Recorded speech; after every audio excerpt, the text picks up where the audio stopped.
This is the If More Let's Divide podcast. Charlie guys, what's happening? Welcome to the If More Let's Divide podcast. Charlie Fred, how are you feeling? Chilling, bro. Chilling. Wow. Chilling, Charlie. I think season 6 ended fast. Yeah. Because I remember Samini Yeah. and, And then now 12 we're here. solid weeks. Yep. That's crazy. How do you feel? I think it's been, an improvement on all the goals we set. I'm excited about what we come up with. And for me, when a season is about to end, I go like, are we going to be able to do another season? Oh, yeah. But I'm like, this is for the passion. Like I'm seeing it as something that, and I do love recording, right? Yeah. Love co-hosting with you and everything. So I'm like, it is fun. Like we get to meet people, we get to enter heads and all that. So, chat guys, we thank you for rocking with us throughout the season 6. About to, start working on season 7. We are not stopping. And from this conversation, you just know, Charlie, if it's something we no go stop until Charlie, we grow old and weak. But Charlie, even that one stuff, we go pass them on to the next, generation. You know it. Yeah. And also shouts to Atunwa Digital for powering season 6. Shouts to Mark Mason and his team. We appreciate you guys, Charlie. For this final season, we are about to crown it with what you guys love, what every human being, is into. If you talk, say, day into this thing, then that means, why are you still here, Charlie? We're about to dish you wholesome meals, Charlie. Yeah, and I'm not a chef, even though I cook. I am a fan of cooking. Like, Fred knows, about this. Yeah. I cook a lot. Fred doesn't cook a lot. That's but true. maybe after this episode, you might. Davida. Charlie, guys, our guest is someone I have admired from afar. She is related to my co-host, right? Yeah. In a way. Real blood. No, Oh, this is in a way. Oh, okay. And when Fred told me that they are related, I'm like, wow. When I started, I'm like, let me start cooking. I chanced on her YouTube page, and I'm like, who's behind this? The voice. Wow. Right? I'm like, who is behind this? Never ever saw her until I think an Instagram post or something. I'm like, hey, is this sweet Adjeley? So yeah, now ladies and gentlemen, we have sweet Adjeley in the house. Booyaka. Nice. Madam Sweet Adjeley, finally, I get to meet you. The first time Fred told me that you guys were related, I'm like, oh, are you based here? Like, and he's like, nah, you are not based here. You are based in the States. How is the state treating you? It's treating. What can we say? Yeah. So, Fred came a few years ago, and I wish I could do the same. But, with the kids, I have to wait for a little bit. Okay. But finally, I'll come. The roads are just my problem. The States, it's not all bad, but it's not all that. That's what I'll say. Yeah. Cool. It's a place I feel everybody needs to go, because when you say it's not all that, then they'll say, why are you there? Yeah. For me, I've never liked it. I just got stuck because of my kids, because my kids don't like it here too. So as a mom, I have to choose the right way. So yeah. But would you say for your kids, how many kids do you have? 3. 3. So would you say the life there is better for them? Or because usually, right, what I hear is people give birth there and then ship them to Ghana for, a relative or an uncle or, an auntie to take care of, It will never be me. It wasn't me. My eldest is 22. Oh, wow. And my youngest will be 15 next month. What? Yeah. So I did it. I don't understand the shipping. Thank God I didn't do it. Like I said, it wasn't me, and it will never be me. How are you related to my We co-host? have the same great grandparents. Oh, wow. So we're like related. His grandpa is my grandpa's elder brother. Oh, okay. So So it's like blood, like from blood. Nice. And we went to the same school. We went to St. Martin de Porres. Then we lost touch for a long time. And when he moved, even before he moved, we were connecting on Twitter, social media, and all that. Then he moved to Ghana, and we reconnected. and it's good you're here because it's something that he doesn't do. Cook. Fred is and no, wait, I've been trying to let him understand that the meals we eat outside is not all that good for us. I think it's better if you know what you are putting in your food, right? Can you find a way to twist his brain for him to start at least making his own meals? How do you like lure someone into the kitchen to cook for themselves because of the health benefits? I don't want to cook anymore. So I really, if he can get somebody to cook for you at home, you don't have to cook. But we girls, we kind of like it when a man cooks for us every now and then. So I can cook, but I just don't do it a lot. Oh, so you can do it. Yeah, but now I've started. So I've been on a diet for about 3 weeks now, and I've been making my own meals in the morning. Yeah. And then in the afternoon, I'm just doing mostly protein stuff. So I grill it. But I can cook. Right now, my excuse is I don't have time, but I should make time because my health is more important than anything else. So I'm with him. I understand. But the last time I made her cook for me, I felt so bad because I took her to the market and we're running up and down in La Market. And she was joyfully doing it for me, obviously. It wasn't like, but I'm like, man, I put her through a lot just to make these dishes. And on top, my sister took the majority of the food and gave it to me. Yeah, that pissed me off. But it was good. Dope. So, do you usually come to visit? Lately, I've been coming a lot. Well, I would say since becoming Sweet Adjeley,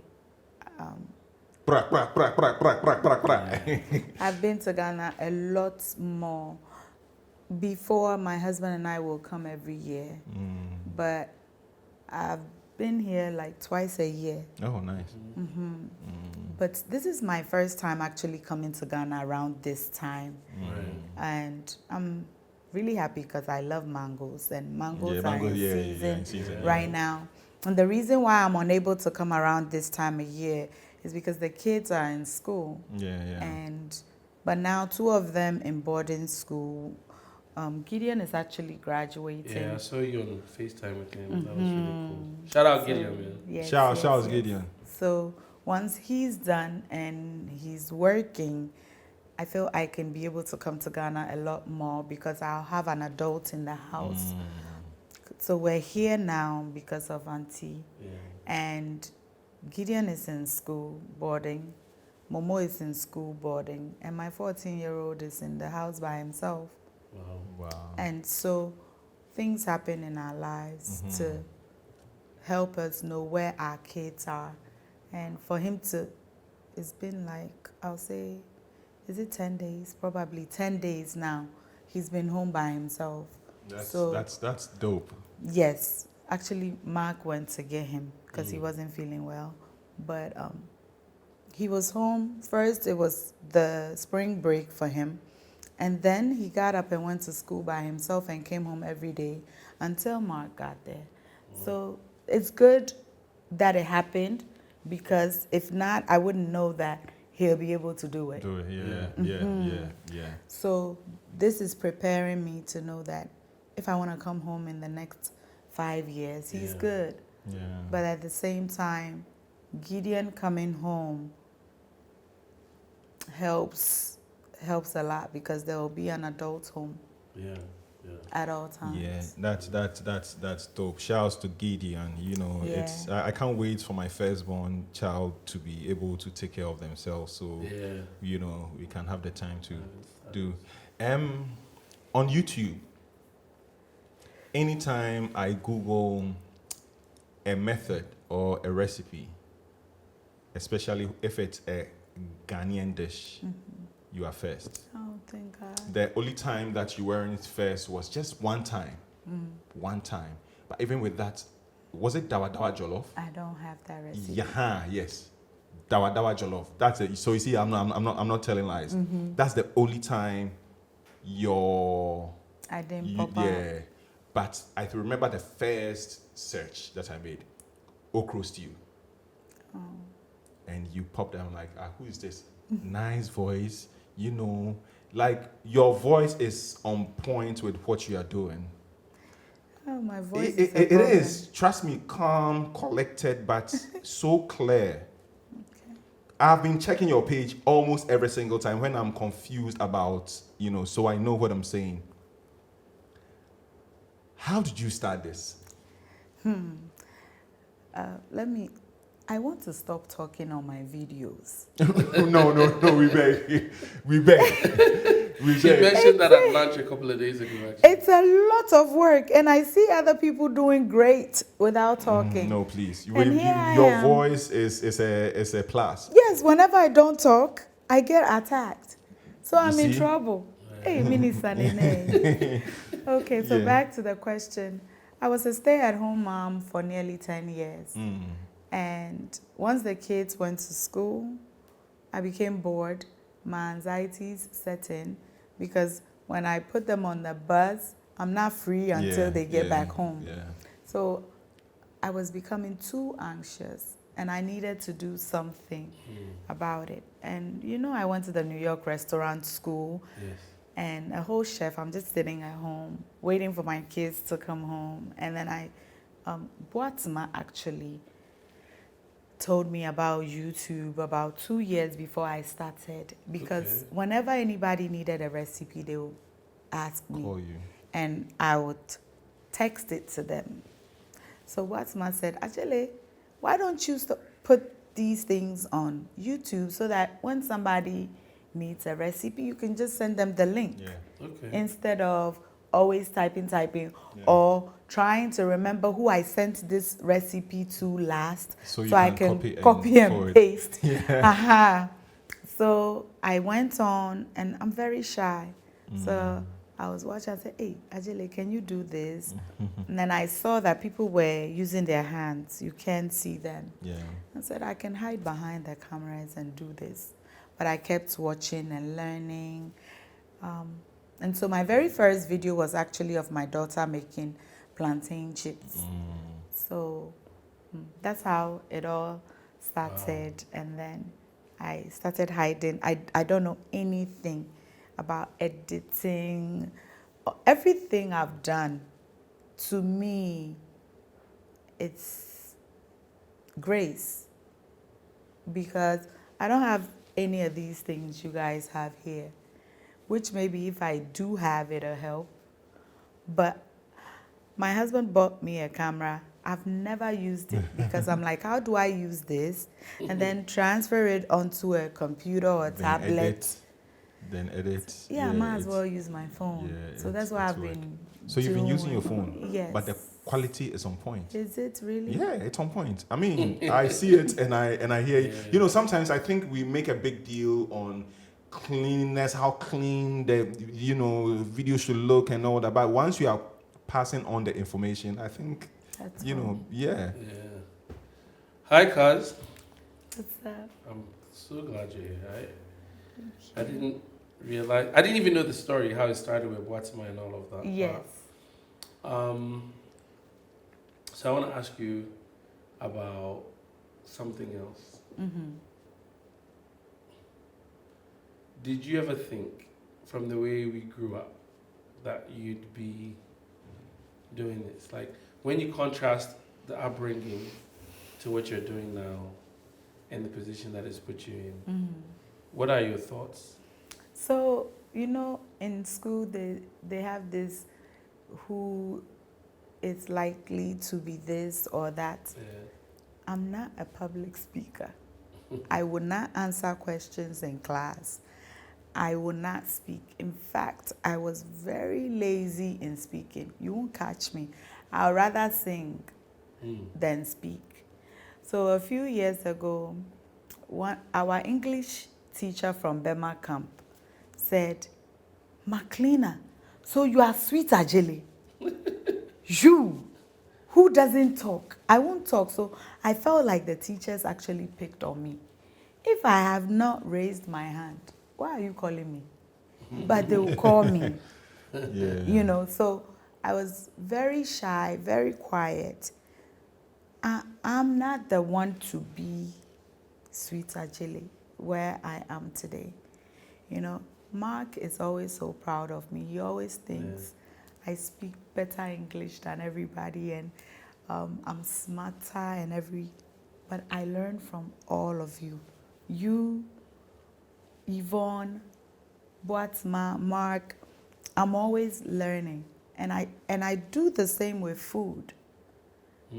You know, so, and when I speak, I have to think before I speak because I don't want to say anything wrong. You know, I feel like my cousins, my brother especially, sets the bar very high. Yeah, I mean, being a doctor is a bar.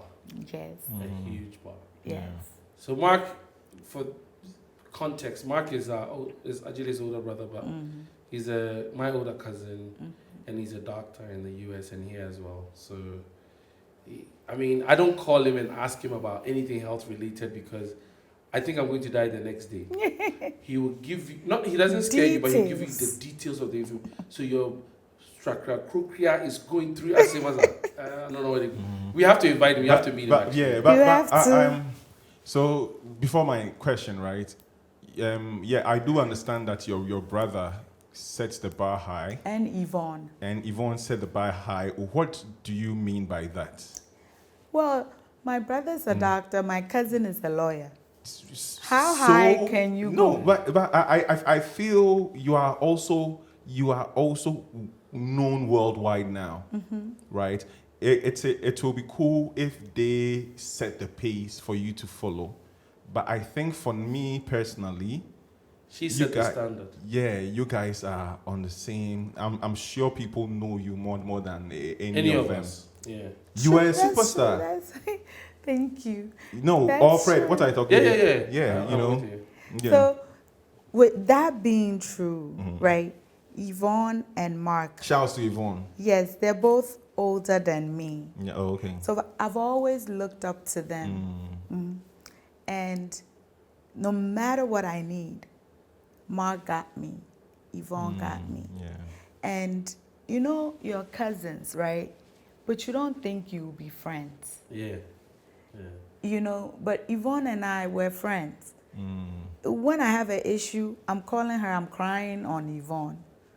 You know, and vice versa. We pray together, we cry together. But the fact that I got to a certain level doesn't make me feel higher or bigger than them. Yeah, definitely. So I still learn a lot from them. Yeah, fair. Half of the time when I'm with them, they will use, including Fred, they will use a word that I'm Googling and they don't know that I'm Googling. Fuck that guy. All of them. I mean, the pressure, Pressure.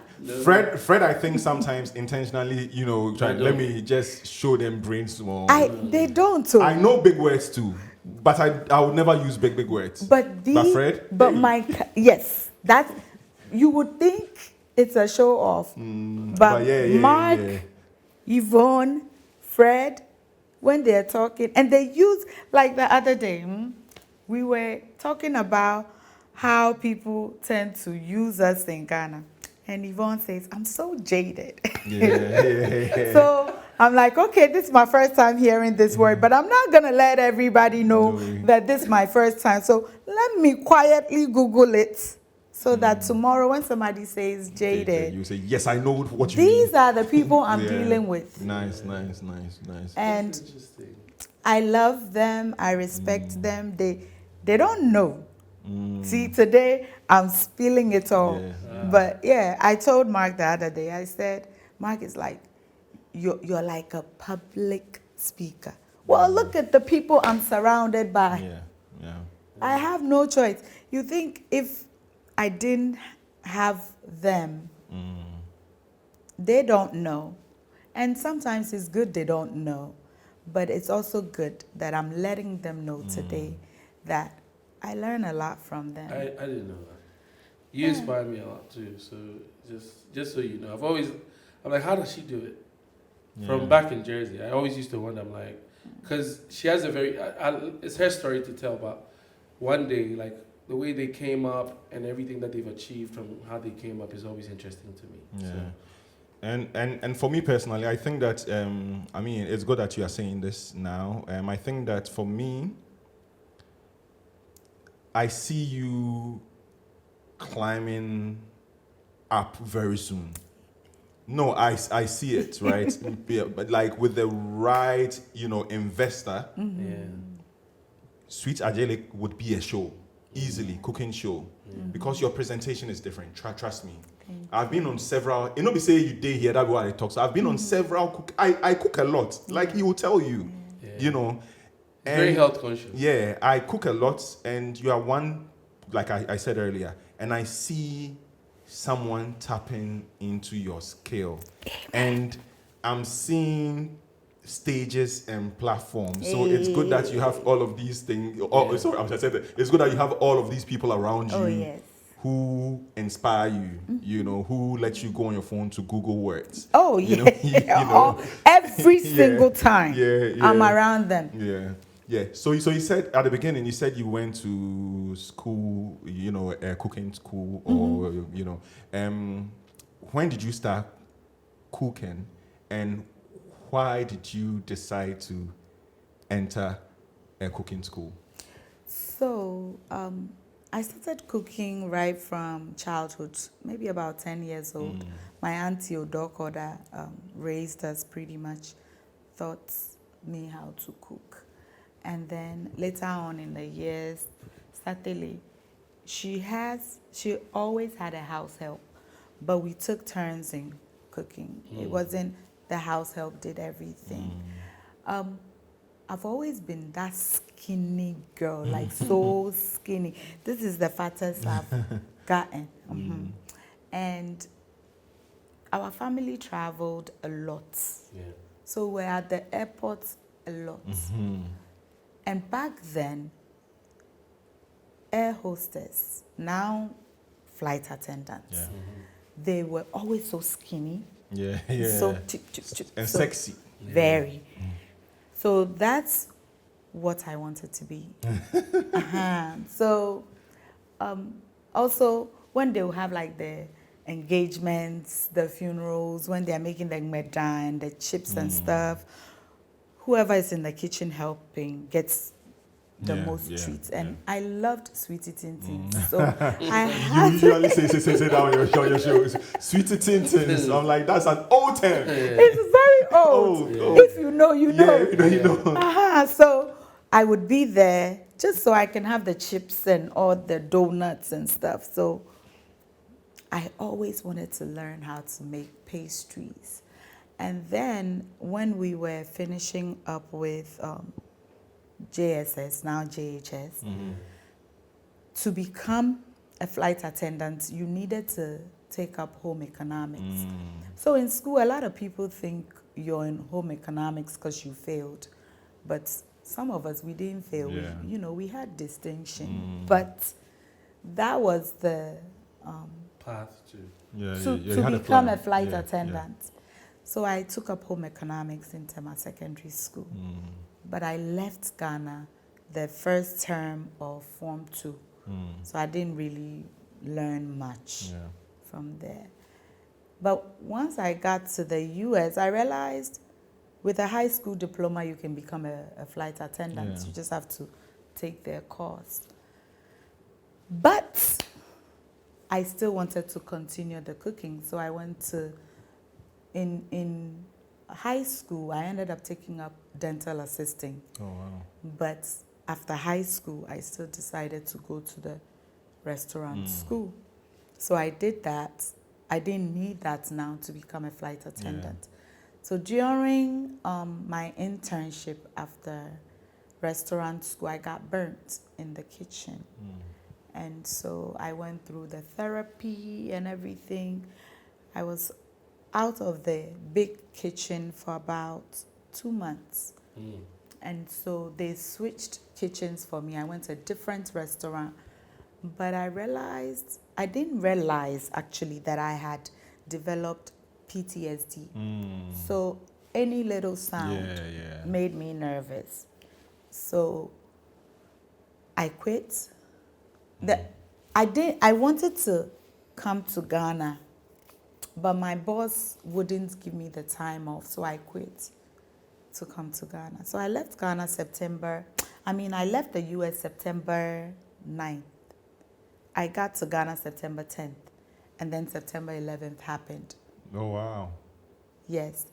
So by the time that happened, going back, I didn't care to get on the plane again. So the flight attendant dream died with September 11th. Wow. Because a lot happened. I worked in the World Financial Center, a restaurant in the World Financial Center. Wow. So I would go through the train. I'll come off at the World Trade Center. World Trade Center, yeah. And then I'll come up the escalators and then walk across to the World Financial Center. And the whole place was in ruins. Yeah.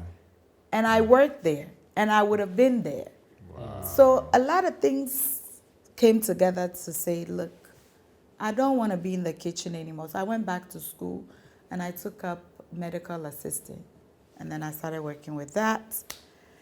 And then got married, then had children, and then I was a stay-at-home mom because it was more cost-effective for me to stay home than to put these kids in school and then use my salary to pay for daycare. It was like $500 a week for each child, and I had 2. Wow. So, it was better for me to stay home. And so I did that, which helped my kids a lot. So once they went to school, and then all of it started. Wow. Man, sometimes you think, you take things for granted because I'm family, I know the story. But now that you're telling it and I'm listening. It's becoming real. Yeah, and it's even things that I didn't realize about you, but that's the level of resilience that I think has made you who you are. I wonder what you think about the actual idea of being a chef and its impact on your life and then the life of the people around you. Like, what do you think about the profession itself? So a few months ago, I was asking Gabe what he wanted to be, and he said he wanted to be a chef. You would think I'll be happy about that. I said, It's very hard.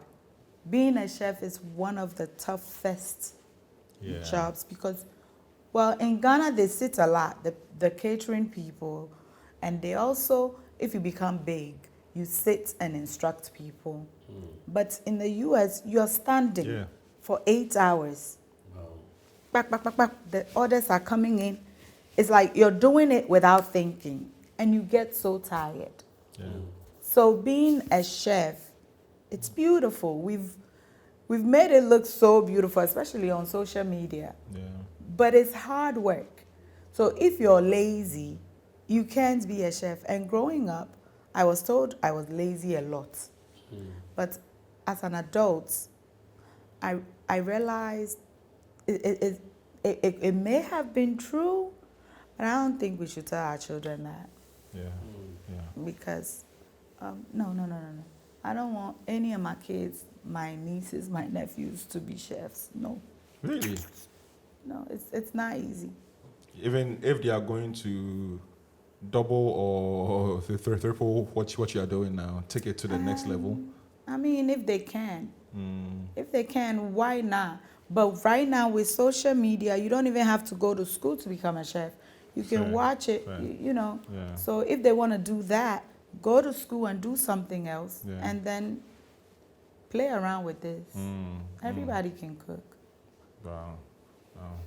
or Or anybody can, can cook. well, anybody can cook, but okay, so maybe, I guess I'm asking, do you think the role of a chef is important in society? Like, do we need chefs? I mean, we do.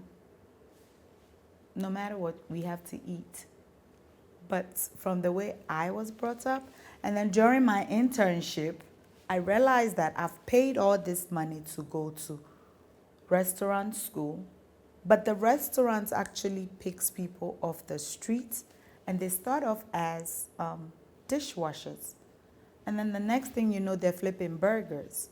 The next thing you know, they're at the pizza station. They're making the entrees. They're making the desserts. And then they're sous chefs, and then executive chefs. Yeah. So I felt cheated. I went to school for it, but somebody came off the street and was the same level. Yeah. Cool. So it's good that you mentioned like picking people off the street and all that. Right now with the world in our palms, with social media in our palms, you know, people are becoming overnight superstars, and all that. Some don't even have training for what they are doing, and you know they are becoming so huge. You are vlogging in a way, and you have so many followers. I know a couple of, we had Josephine T on this podcast, and he mentioned your name. He said you are one of the pages, Sweet Adjeley, like it said, you can check it out. He may mention your name and all that. You are vlogging, you are even you have your own podcast, right? I know you have plans for this, right? But anytime I'm on your page, the person that comes to mind is Anthony Bourdain. Oh. May he rest in peace. And you are known for cooking Ghanaian meals. Will there be a time where you go across, you know, the borders Ghana. to cook maybe a Chinese meal, a Senegalese meal? Is there something that you want to do, or you are just focusing on your homeland? So it's something I would love to do. I don't like flying. And roads in Africa, like, it makes me nervous. But it's fun. So Trust me. The adventure is fun. This morning, I took my phone. I said, let me make a quick TikTok. So that song, there's a new song. It's say, oh, na, na, eh, eh, eh, eh, eh, eh. So I come, the moment I turn it on, I shake like this. We just entered a pothole. Just when I took my, so I said initially, and it confused me to where I wasn't even singing the song right. But I said, I'm posting it anyway because I'm going to caption it. Ghana pothole will confuse you. Wow. You know? Yeah. So, but that's something that I would love to do. But I have to have the right team with me. You know, I used to watch that man, and he was amazing. And that goes to show you, look how big this man was. Didn't make him happy. Yeah. Well, yeah, true. You know? True. So I can try. It'll be beautiful. And I think it'll be something that a lot of people would watch. Yeah. You know, I would watch. Yes. Yeah, Sweet Adjeley in Senegal or Kenya. Yes. I would really love to do that, you know. But being a mom, men can just get up and go. Being a mom sometimes stops you. But I'm retiring very soon as a mom. Very soon. It's actually something that I see, you know. Then it'll happen. Yeah, it should. So what is your take on street food in Ghana? Yeah, I love it too. Yeah, and do you have spots where you being in Ghana now? Do you have spots, some corner watchy that you go to? There's a corner in Osu that we love the young ladies watching. Why? It's good. I feel like, especially something like Kenke has been messed up. Because Really? if you don't get the right spot to get your Kenke, Kenke is black. Yeah. I know Kenke is supposed to be sour, but the Aglikaklo, the Togbe, and talking about Aglikaklo, I haven't had that. The one thing I try to have every single day when I'm in Ghana is roasted corn. Because no matter how we roast corn in the US, we don't get... Yes. So that's what I enjoy. But again, growing up in Ghana, when Rawlings was in power, the streets were safer, the roads were good. Now you be driving, somebody just cuts in front of you, and it shoots my pressure up. So I'd rather stay home and say, go and buy me this watch or do this for me. So how do you come to Ghana and enjoy yourself in your house? I'm going to ask you so many food questions just for my... So there is this argument when it comes to wachi. They are saying what makes wachi better is a shito. That's it. How, really? Bam. Well, you can also cook wache. You know, I'm able to, when my wache is ready, I'm taking it and eating it on its own. That's because if you put, wache is a very simple recipe. I've never tried wache.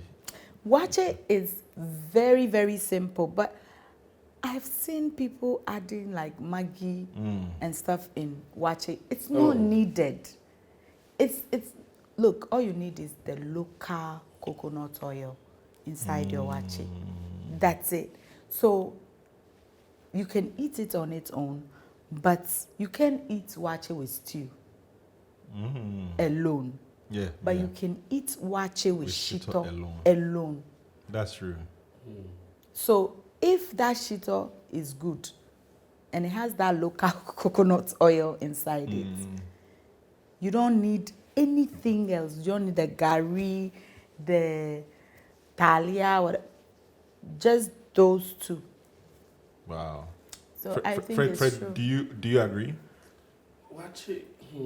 The shito, that's what creates the difference. That's why people say this wache is better than this. Is the shito. But don't you guys think like the texture of the wache too matters? Like, because for me, sometimes when the wache is too sticky and stuff, or the rice feels like you don't like your wache sticky. You like a one? Nah. No, not the one. There's a sticky, but there's also another one that's like banku. Yeah, that one is too it's too wet, right? I like the one that's like you can. But let me ask you guys this, because I've always wondered, how true is it that wache is healthier than just eating white rice? Oh, because the beans is protein. Yeah. Okay, so it makes it healthier. Yeah. Is it less carbs though? Yes, because say you eat the same amount of rice as you eat wache, it will be half. Understood. You know, half and half. Oh, but so this one will be the whole thing. So I think from what I know, you had some, and Mutumo and I can relate to this, but you had some conversations around how responsive the Ghanaian audience are like online, and how it impacts like your work and what it takes to do what you do. Because I think in the conversation you've mentioned a couple of times how you even want to stop talking and you don't want to do it as much anymore. So I want you to like maybe tell a bit about what it takes to record. You know, Mutomo said he finds you the recipe, but behind the scenes, what kind of work goes into those YouTube presentations, you know, being able to put the recipe together, recording all of that stuff, what that entails for you? So, especially for those of us in the diaspora, I think people in Ghana that are doing food content, they're doing good because most of them have a team. Even if it's not a professional team, they have family members that are willing to come and cut the tomatoes for you. They're willing to come and wash the dishes for you. But for us, well, let me speak on me. In the US, I do it all. I cook, I clean, I film, I edit, I engage. Wow. So when doing all of this by yourself, and then you put it out there and it's not moving, and it's really not the people's fault, it's the algorithm, right? But the algorithm also works on the first few people that watch the video. I was saying that it's always a fight between Ghana and Nigeria, right? But Nigerians, they know what they're doing. They understand the duty is to put Nigeria on top. So that engagement that you see underneath a post from a Nigerian, we can never compete with them because it's way more of them than us. Than us, yeah. But the Ghanaians that are watching you, they're not sharing, they're not commenting, they're not liking. So you can have, they don't understand. I'm not blaming or faulting them. That's because they don't understand the assignment. The assignment is to put Ghana on the map. That's what social media is all about. So what I see Ghanaians doing is rather sharing a lot of negativity. So I posted a video of me crying, and it had a lot of engagement. I would say 30% of that were insults. So that video goes far because everybody is coming on with a negative comment. Not everybody, because I actually had people in there fighting for me, and I had people in there praying. And I must say that post helped me a lot, because losing my auntie, I was crying a lot. I was making donuts, and the thought of making these donuts for people coming to my auntie's funeral was making me cry. I put the camera in front of me. I just wanted to talk to them, to tell them, pray for me this evening, because it was the wake. I turned the camera on and tears. So I said, you know what? They've seen all the good stuff. Let let them see me as human. Oh my gosh. And when you post a video, especially on Facebook, automatically it pops up for them to give you stars, to share, comment and stuff. People were even insulting me for that. They said she's crying, but she had the time. She had the audacity to put this here that we should subscribe. People are mean. Like, my God. Vile. Like, it's serious. So social media, so that's why I have checked out. Yes. Now I don't even engage. Yes.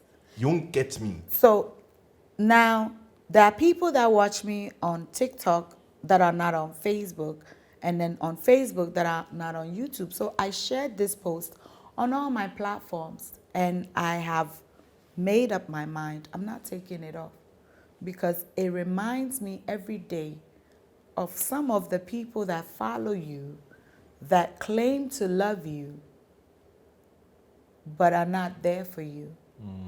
It was rather, I had Americans, foreigners, saying that for her to put the camera on and cry is bravery.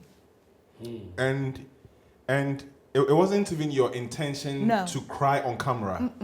It just happened. It happened. And I wanted them to see, but they saw it as click. Show. And then let me just let the tears flow. Yo, and sorry. So social media.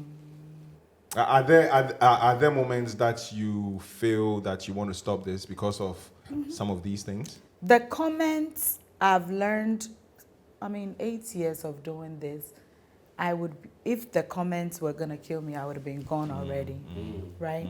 So I don't really bother with the comments, but it shows me that human beings do not care about you. Exactly. You know? Exactly. Yeah. So what I'm saying is, when it comes to social media, African countries, we are all swimming in this big ocean that they've given to us freely. Yeah. So if you see a Ghanaian content that is doing well, like, comment, and share. If you don't have anything to say, leave me 2 heart emojis. Just support. Because it tells the algorithm that you like this. And the people that hurt me the most, I was telling Fred, are the people, the family. They'll see the content, they'll like it and move on. That hurts you. Then don't like at all. Just keep scrolling. Because when you see it, let me like it for Adjeley. What happens is, it tells the algorithm that this is a fake person. Or maybe it's even me, myself, that have created other... bot pages, So just come and like my stuff. So even if you don't have time to watch it, put your phone down, let it run. Once you touch it, let it run. But if you don't do that, the algorithm keep pushing you back. And so my views dropped. But funny enough, like you said, whenever you search, I still come up. So that's a blessing. That's a very good blessing. Dope. Should I go? Yeah. So you said you are cooking, you are filming, you are editing, you are posting, you are engaging, and all that. And you've been doing this for over 8 years. No. Getting like Going on almost eight, 8 years.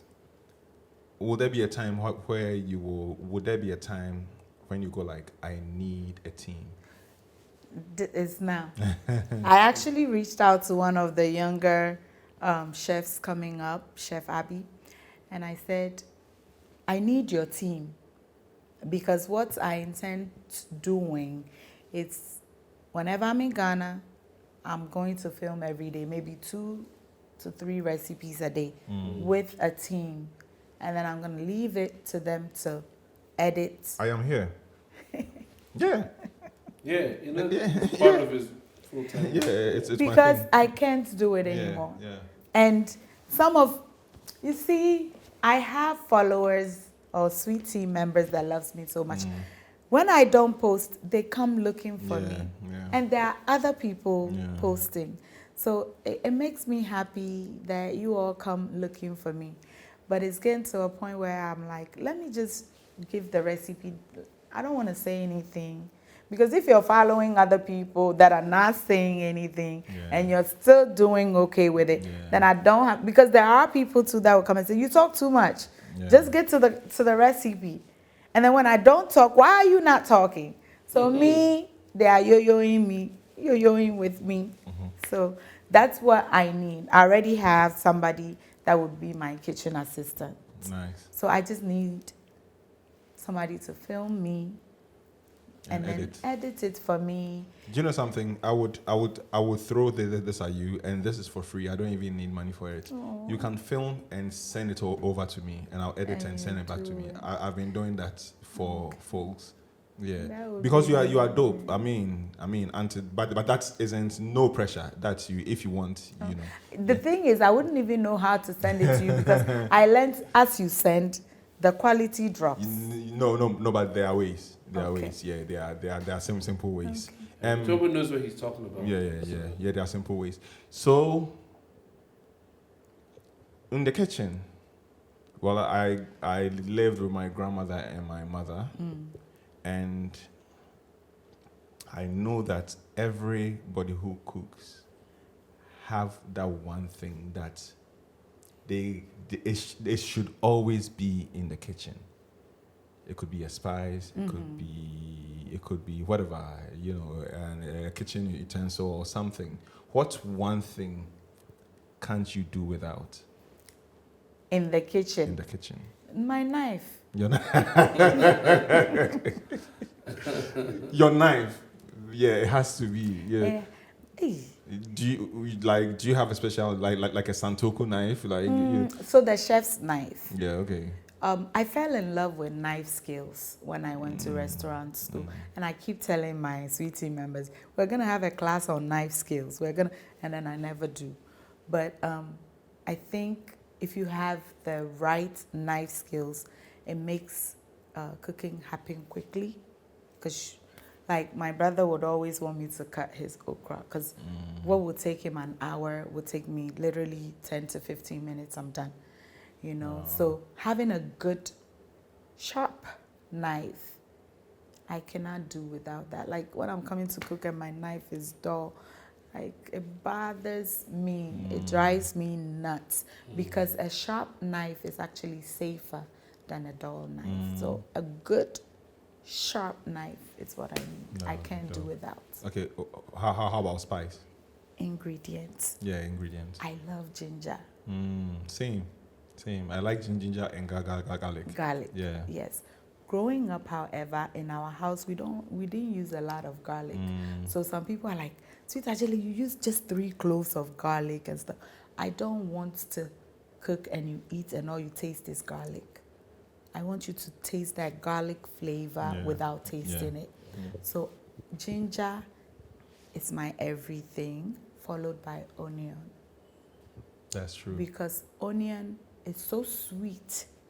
People don't understand how sweet onion is. So at times when somebody is cooking and using a lot of onions, of course, social media judges will be there judging you. But onions make everything so sweet. Yeah, right. Matumba is bringing out these points. I'm like, knife. I don't even think about that, to be honest. And then the one thing that has to go in my... So I'm like a bit of a freestyler when it comes to how I make my food. But I've come to love onions. I used to hate onions. Now red onions are my thing. Because we're in the kitchen, like, what tip would you give someone like myself to say, oh, these particular ingredients are multi-purpose, where you can use them for multiple dishes and they're easy to make? Okay. Quick. So, I don't know if you've seen my spice blend. So I have this spice blend cubes that I make. Okay. I know with Dumso in Ghana, it's kind of hard for people to make because, of course, it's fresh. And in that, the most important ingredients in there for me, onion, ginger, garlic, anise seed. If you can, because mine has other spices in it. Like I have rosemary. Yeah. So if you can get rosemary, fine. Calabash nutmeg, perfect. So if you can get all of these spices and blend together, make your spice blend cubes. With you guys, because of Dumso, you may have to portion it into those bags and tie it and cut it up. So you just take one for your meals. And I mean, it adds an amazing flavor. So you can make stew, right? So I have my natural spice mix. When my stew is almost done, when it's like 5 minutes to the time to turn the fire off, I sprinkle a little bit, and you'll be tasting that, you know, that special joint stew with rice that you can't quite get. These are the little things that we don't know. You may start with the spice. By the time the food is ready, the flavor dies down. But when you put it towards the end, like curry powder, the ground anise, a little rosemary, even if you don't have calabash nutmeg, a little actual nutmeg towards the end. And it gives you that flavor that everybody will come to your house and like, I cook tomato stew. How come this one doesn't take tomato-y like mine. It's like you were just reading my thoughts. And this was going to be my next question, because quite recently, so I went to Tamale and I brought dawa dawa. I love dawa dawa. It's one of my favorite, spices to use. And I like dawa dawa jollof, but I realized that I put in the dawa dawa so early. And at the end, there is no dawa dawa. But just 2 weeks ago, literally 2 or 3 weeks ago, I'm like, okay, let me add some dawa dawa in the stew. And when I put the rice, getting to the end, I'll add, the best. Really? The best. Now, my question to you is, because you said you started cooking at 10, I'm sure your mother or your grandmother or someone, started with them. Are you still bent on what you were taught, or along the way you have found or realized other pathways to achieve something better or the same thing? I have found better pathways. No offense, my people that taught me how to cook. So, for instance, groundnut soup. Yes, now better. Yeah. The way we fry and it's jumping all over the place. Being in the US, I decided I'm not frying again. I'm just going to pour it on my meat, add my tomatoes, onions, and everything, and make my groundnut soup. So my very first groundnut soup recipe, come and see the insults. Go back to the kitchen. You don't know how to cook. This is not how you make groundnut soup. Why didn't you fry the groundnut? Why didn't you do this? You're supposed to put tomatoes in it and fry it until oil comes on it, and then it's ready. I said, first of all, the groundnuts that we're using is already cooked. You can put it in bread and eat it. Secondly, the more you cook it, then you lose the peanut flavor. And the nutrients, and even then the nutrients. So I just left my video there. It's one of my most watched videos, and some of the people that were insulting came back to testify. So I rested my case. Wow. So you can change it up. Yeah. Also, before Fred comes in, it's something that I haven't paid attention, because I've tried it several times. The order that I put in stuff, sometimes I might change it. But apparently, the order that you put in stuff would also determine the taste. I haven't really paid attention. Is that true? It can be true and it can be false, because I've made stews where I've put my onion, tomatoes, everything, oil, and cooked it, and it came out so good. The reason why the order, if you pay attention, for Ghanaians, the onion is always first. That is because we Ghanaians, even though we use the seasonings like the Maggi and we use them, but onion makes food so sweet. And so when you fry it in the beginning, if you bite into onion that's not fried, it's delicious. I love it. But then when you bite into fried onion, you taste the sweetness more than in the fresh one. So the frying process, where we say fry until translucent or until it browns a little, that is to develop the sweetness in it. So when you have that, and a lot of onions, by the way, especially if you don't like to add seasoning, it gives you the sweetness. And in my house, we use shrimp powder in almost everything, well, except for my soups. I don't use. But if I'm making stew, it doesn't matter whether it's chicken or beef stew, I will add shrimp powder.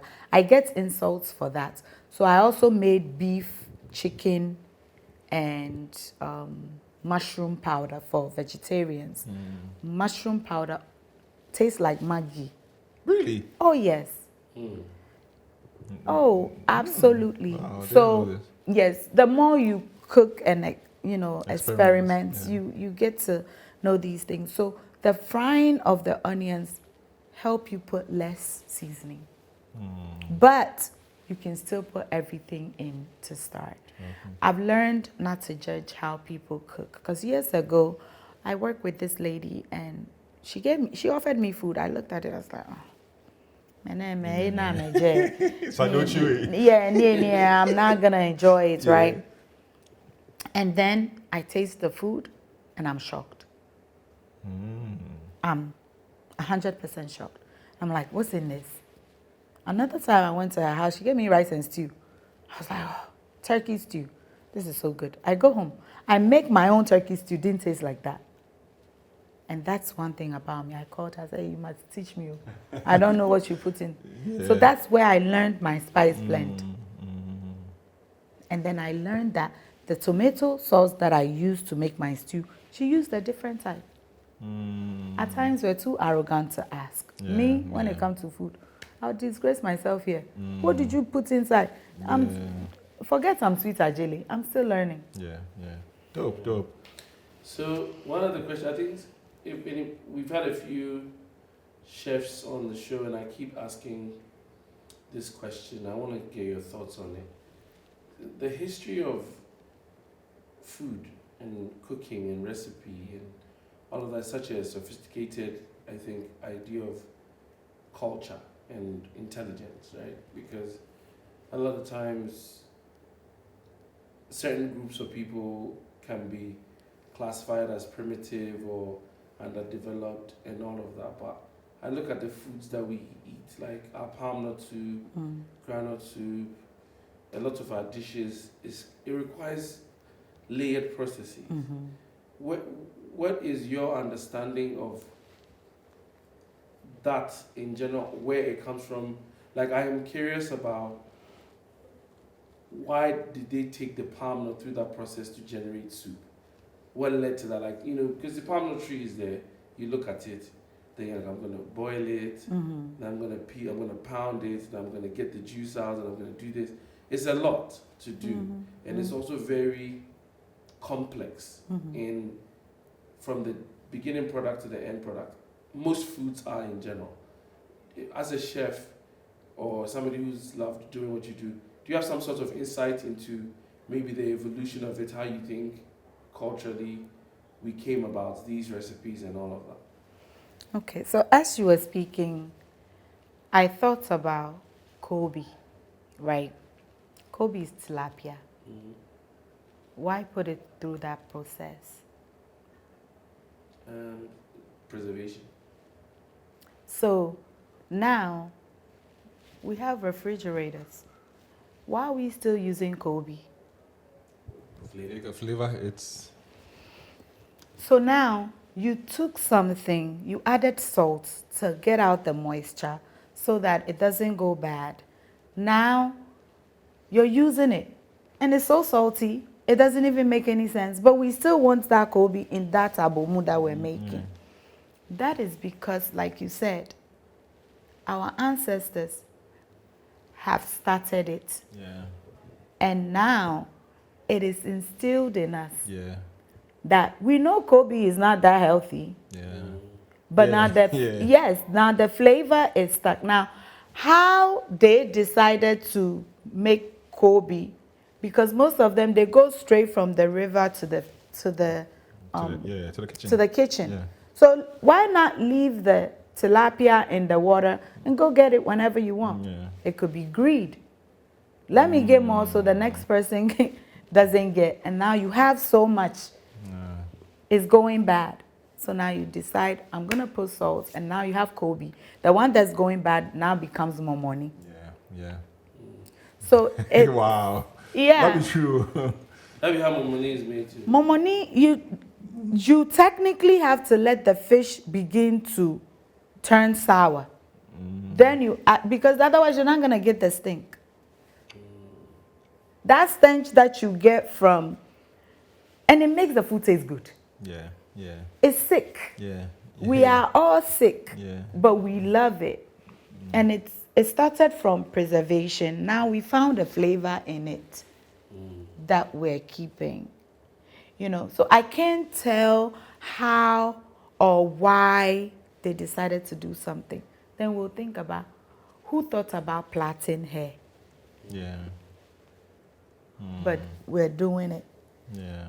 You know, so when it comes to food, like the palm, I have a recipe that I made with kokonte. It has nothing to do with how we enjoy kokonte. Once I post that video, I may get insults or I may get, wow, why didn't I think about that? And so because we're talking about it now, I've edited it, I'll post it. Yeah, you have to. So I check it out. And you need to check it out. And you'll be like, kokonte, what you never thought you could do with kokonte, I just did. Yeah. Yeah.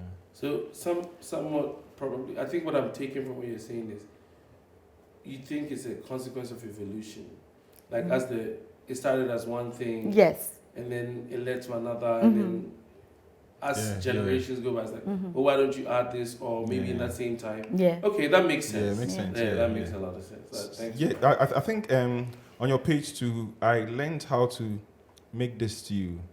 Is this a zongo rice stew? Stew. This wache stew. Yeah, and the process was quite long, but I did enjoy it, and I did learn a few tips from that. It just hit me, you know, and that's one video that I had to go back, watch again, and go to the kitchen, go back, watch it again, go to the kitchen. If you are to cook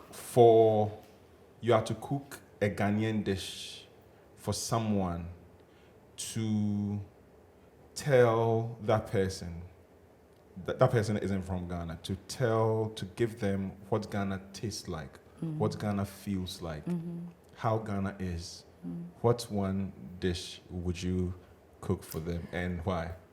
So I would make yam with garden egg stew. I think it's the most delicious food in the world. That's my favorite. And so that's what I'll make for them. Because it's my favorite.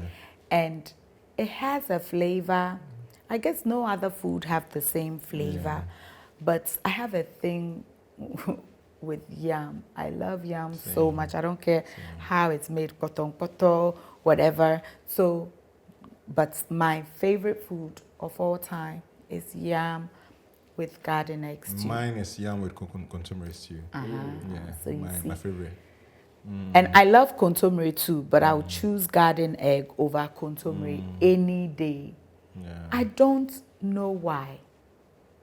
It just tastes so good to me. Garden eggs are good too. My auntie made me some garden egg stew 2 weeks ago because I was doing the protein thing, and I ate the stew by itself.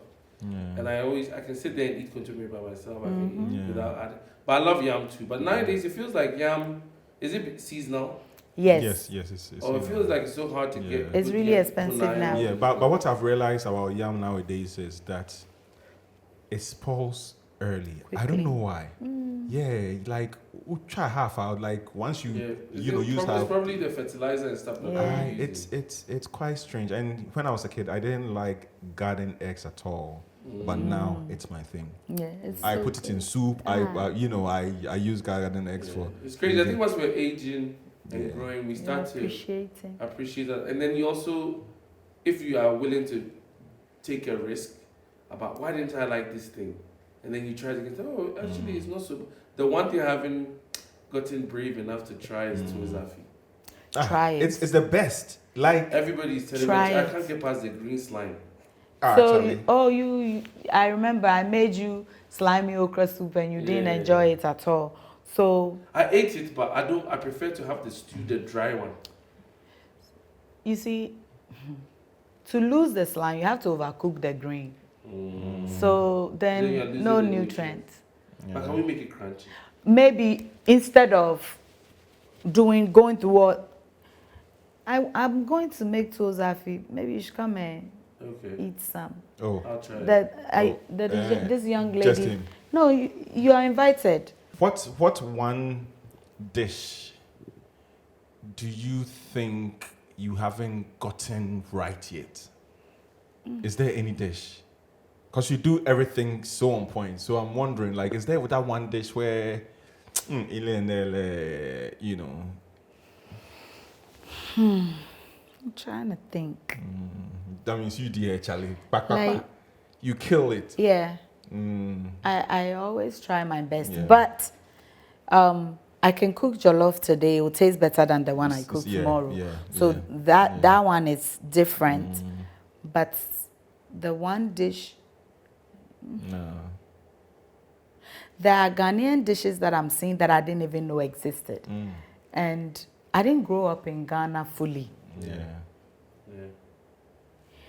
So, trying to think. Yeah. I've done kose, Hausa koko. I'm thinking about the tough ones. Yeah. Hausa koko, I have no idea how it's done. Hausa koko is when you grind the millet, you kind of mix it and soak it overnight, and then you pour when you is in a powder form, and you mix it with water, you let it sit, and you allow the millet to settle on the bottom, and then you decant the water that settles on top, and they mix that with regular water and boil it. Yeah. And they don't mix the millet in while the fire is still underneath it. Because if the fire is underneath it, it spoils it. So that's the trick. Wow. It's tricky, but they've done it for so long. So that's an interesting point to me, which I just want to chip. Those are the things that make me curious. That what was the process that led to that? Yeah. Like, how did did they they discover? Fire, discover? They probably did it on fire and realized it's fake bubble. I don't know how to say, but it didn't give them the silky texture that they get if there's no fire underneath it. But you have to have the right temperature of water, because if your millet is too cold and the water isn't hot enough, the moment you mix it in, it's not properly cooked. It's very tricky. But what gives it that spiciness anyway? Oh, there's spices in it. There's actual pepper in it. Yeah. Oh, really? Yeah. And is that good for you? Like, Yeah. Nice.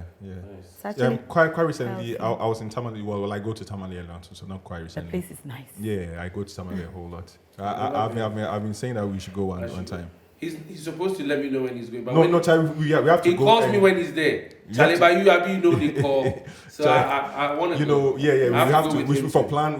I want to go with somebody who has experience there, so that I can really just to chill out and. Yeah, it'll be dope. They have this dish they're called wusa or wasa. I've heard it. I and don't know how. if you don't prepare it in a way, or if the food starts to eat itself. Hey. Yes. So it disappears. Yeah, the food will start eating itself. I've forgotten what makes it do that, but yeah, if you expose it or if you the food will start eating itself, then everything. That's kind of scary. That one they go tell you say that be the my brothers in the north. Yeah. Showing you the powers. Man. First of all, I want to say thank you very much. It was short notice and you came through for us. But for me personally, because you've always been my family, I discovered you through others, which was strange to me. Like, it was one day somebody told me, Sweet Adjeley. I'm like, what are you guys, Sweet Adjeley? I'm like, what's that? They're like, oh, this lady, she's cooking. But and like, wow. The video got sent to me. I'm like, that's my cousin. So then I hit her up. I'm like, but what's going on? What's going on? And then Yvonne was like, where have you been? She's a superstar. Blah, blah, blah. But I love your spirit. I love how open and giving you've always been. Thank you. My question, and I love your family. I think you've done an awesome job of being a mother and a wife. And I really always admire you from afar because you know where we come from. And we are not going to get into it. But what you've done inspires. You've stuck it out. You've raised your kids the right way. And I love you for it. But where do you see your vision? Where do you want to go with the brand that you built out of nothing, out of nowhere? It was never even a plan. So where do you see, what do you want to manifest, if I put it that way, not to be Gen Z-ish, but where do you see yourself going? Where do you want to go? So he said something in the beginning about where he sees me. He sees brand ambassadorship all over. And Booyaka! I see myself coming to Ghana to stay because me being in the US, so many brands reach out to me. But if, like I said the other day, if the amount you're offering me is not going to be able to pay for my light bill, then it's not worth it, you know. But if I'm in Ghana, then maybe I can drop down my rates. I end up promoting people's products for free because if they ask for the rates card, they run, you know. So, but I think once I'm in Ghana, I'm thinking about, even if I'm still cooking, I don't want to do it in my house. I want to have a studio. I want to do it outside. I need help to film, you know, to clean, to do all that. So that's what I'm doing now. I feel is just a hobby. But when I come to Ghana, then I'll really get into it and maybe invite people and cook with them, or, you know, go to people's homes and cook with them, whoever want to do that. So that's where I see myself. And then maybe from there, we can start going to the other countries. Yeah, Charlie, you are money, media. You are money, media. I've seen it. Before Fred told me that you guys were cousins, I'm like, Charlie, this woman. Then Fred was like, me first. I thought, oh, you were just, you know, throwing something around. But yeah, That's dope. Your real money. blood. Yeah. We were dirtying ourselves in that Kojo Sadi outside. Yeah, could just And you know, her mom also is her mom and my dad are cousins, obviously. But best But friends. they're the closest. Yeah. Oh, wow, that's dope. So maybe my last question to you is, so what other, I don't know the name to give, but what other chefs or cooks who are online on YouTube do you admire? Do you follow? Have you linked up with anyone? Do you guys have a union, a clique that, you know? Yeah. So I follow all the chefs. I'm not that type that you follow me and then you keep commenting. I check you out. Finally, I'm like, oh, she's also cooking. I'll follow you, right? So I appreciate all of them. I follow all of them. This young lady named Obapa's Kitchen, when I started, she was already there. She used to shout me out and push me. So I admire her a lot. Okay. When you go to Nigeria, there's Joyful Cook. We're very good friends. There's also Ife's Kitchen. She's a very good friend of mine. She even came to my 20th anniversary all the way from Nigeria, and I really appreciated her for that. I recently met Chef Abby, who's also doing very well. I mentioned her earlier. There are lots of other chefs that are doing so well, but there's another young lady. Hers is almost like comedy. She's Sweet Ohima. She's Sweet Ohima. She's also doing well. I also have Rosie's Kitchen. She's Nigerian. Boachiwa's Kitchen. She's also doing well. Well, she's taking a break to go back to school, but she posts every now and then. I'm trying to think. I don't want to leave anybody. See, mentioning names can put you in trouble. Yeah. But you said a good number of people. It just shows your appreciation for everybody. Diverse group of people doing well in that space. And Charlie, that's dope. That's dope. I think we are through. Thank you, sweet Adjeley, for coming through the podcast. Yep. They have to take a photo. This time, Mutubu send me the photo. I go take send. You guys, Charlie, I hope you guys are filled to the brim now. I hope you have been served. Sweet Adjeley came through the podcast, someone I've been following on YouTube for a very, very, very long time. here in flesh, and I have thoroughly enjoyed this episode because I enjoy cooking, unlike Fred. Fred, what's up? This is surreal for me. I've always loved Adjeley. And I've always said that I'll try and get her on the show. But I know she's gracious, and I've never wanted to impose on her time. But when we had lunch the other day, and I said, she's like, oh yeah, we could do it. And I'm like, oh, it's only a couple days. And he's like, oh, don't worry, just set it up. And that's when I hit you guys up. So, cause I want to say that this was eye-opening for me on different levels to see the complexity of your persona. And I love listening to you. You inspire me. I appreciate you. And I just wish you the best, man. I know that we have a long journey to go, and we're just going to have each other's backs until the wheels fall off. So love you till the wheels fall off. I love you too. Yeah, Charlie. Yeah, well, they are doing their thing. Yeah, Charlie, guys. Maybe Joseph will bring you closer. If it happens. Charlie, so Fred, final episode for season 6.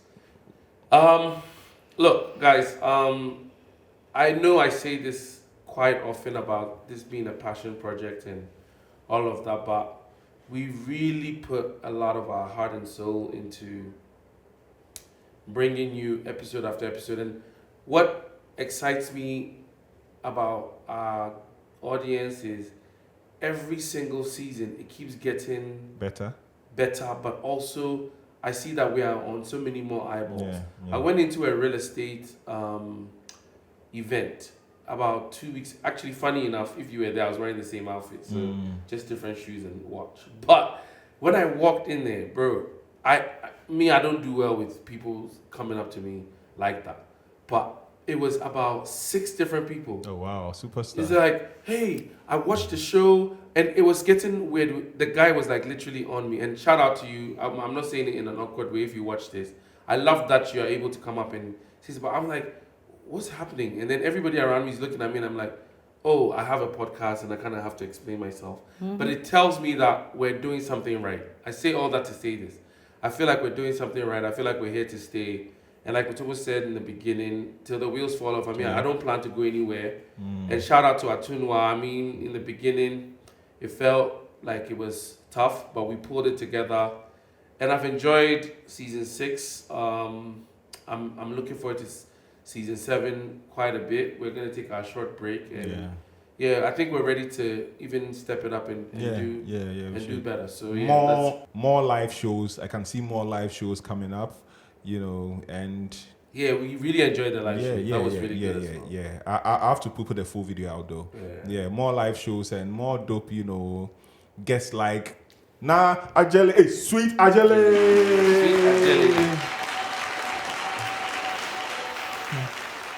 Charlie, without further ado, follow, subscribe, tell a friend to tell their uncles and their mothers to check out the If More Let's Divide podcast. Season 6, the If More Let's Divide podcast. Fred, Booyaka! We are out! Nice. So we take photos of that.